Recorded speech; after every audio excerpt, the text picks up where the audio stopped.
Buenas, vamos a hacer el resumen de prensa de hoy, sábado 21 de septiembre, aquí currando, pero es que hay noticias interesantes. Vamos a empezar excepcionalmente con el ABC. El Papa prepara recortes en el Vaticano y pide a los cardenales que busquen recursos externos. Su santidad, tenemos la solución. Aquí tiene usted una asesora que sabe muchísimo de eso. Ya que hablamos del Partido Socialista, me ha llamado la atención esta entrevista a Tomás Gómez, un histórico, el primero que se enfrentó a Pedro Sánchez o el primero que sufrió los embates de Pedro Sánchez. Era presidente de la Federación Socialista Madrileña, incluso le cambiaron la cerradura, imagínense los métodos, y lo hicieron aquello de dimitir por unas acusaciones del tranvía de Parla que nunca se demostraron. Ya que hablamos de entrevistas, también una Cebrián muy buena, buenísima.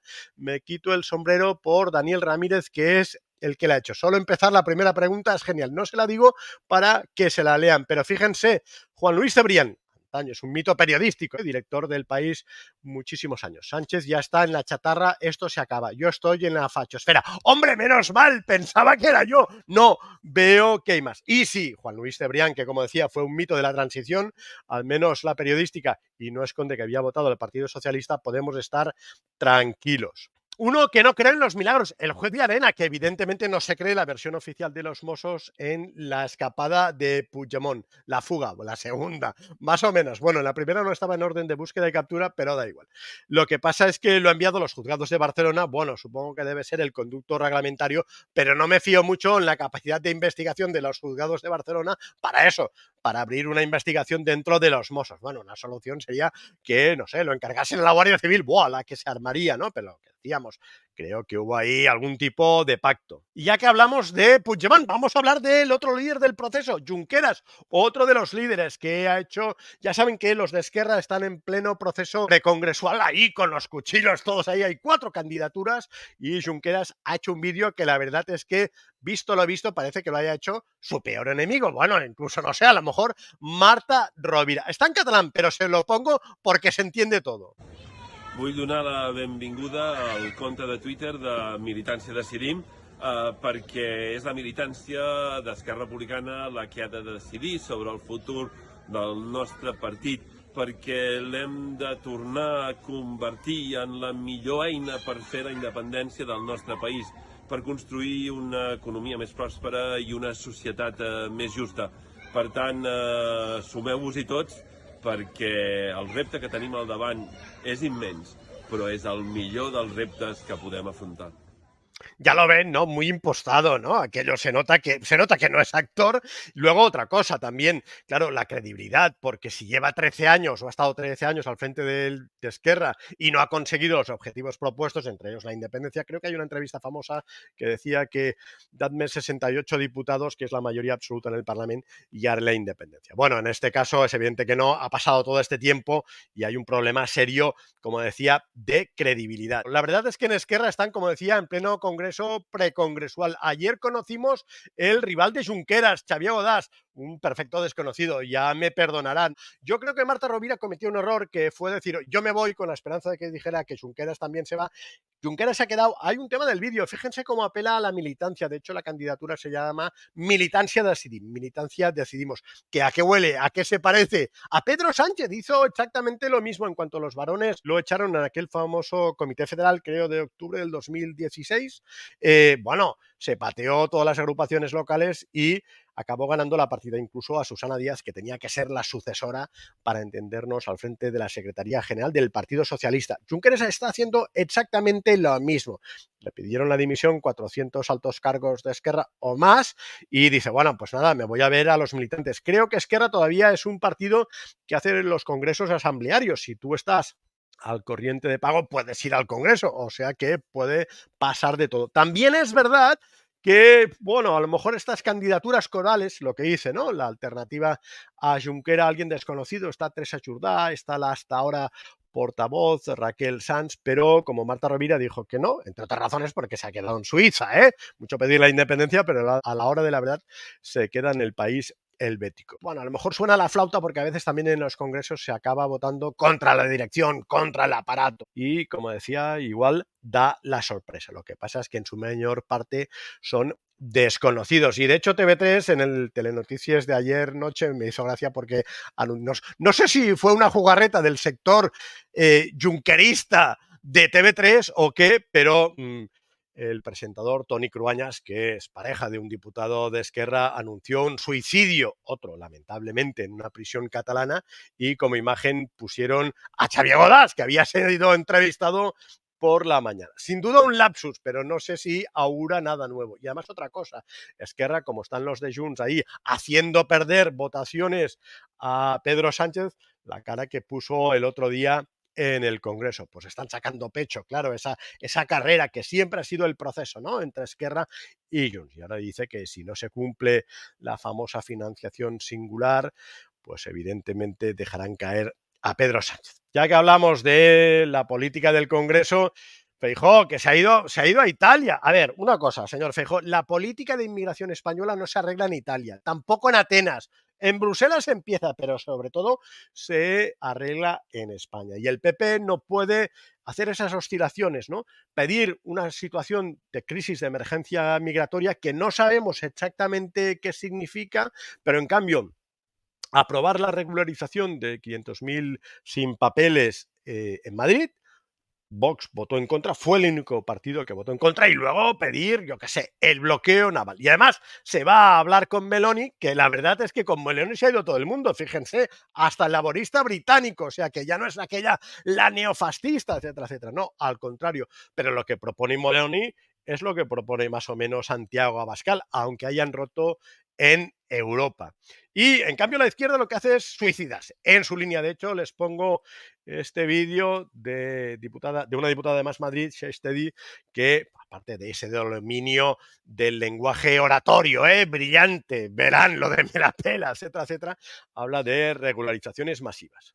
Es que se la pela la migración, por eso. Es que se la pela. Es que se la pela. Claro que se la pela.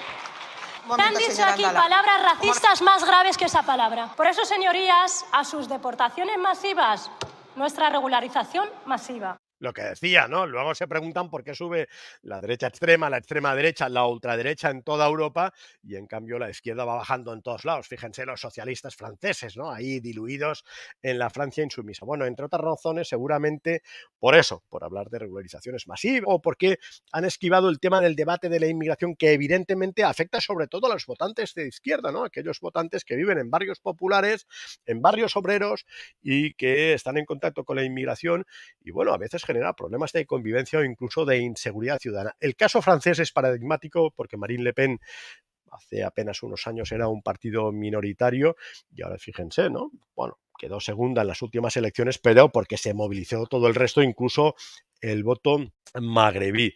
Y en cambio yo creo que la izquierda esto no lo acaba de entender. Ya que hablamos de esto, déjeme hacer un salto con el tema de Israel. Evidentemente todo el mundo está hablando, todo el mundo no, pero aquello, la gran operación de inteligencia. Me hizo gracia porque el otro día ha habido 2 o 3, los buscapersonas, los walkie-talkies, etcétera, etcétera.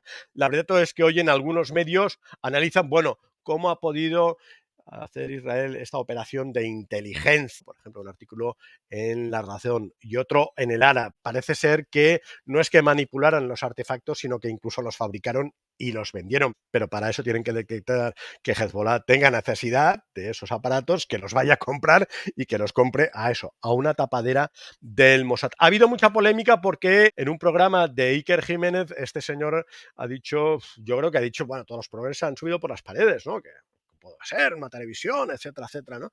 Bueno, yo lo que no estoy de acuerdo demasiado es en el lenguaje, pero incluso habla de basura humana, y yo ya saben que en esto soy muy respetuoso, pero es evidente que Hezbollah es una organización terrorista. De hecho, el Español hoy destaca que entre esas tandas de operaciones militares de Israel han cazado también el cerebro del atentado, creo, del año 83 contra los marines en el Líbano. A mí me hizo gracia porque el otro día en TV3 estaban más preocupados por los derechos humanos, en este caso de Hezbollah, no, por ejemplo, de los todavía 100 y pico de secuestrados por Hamas. Y en cambio en Antena 3 destacaban eso, la complejidad de hacer una operación de esta envergadura.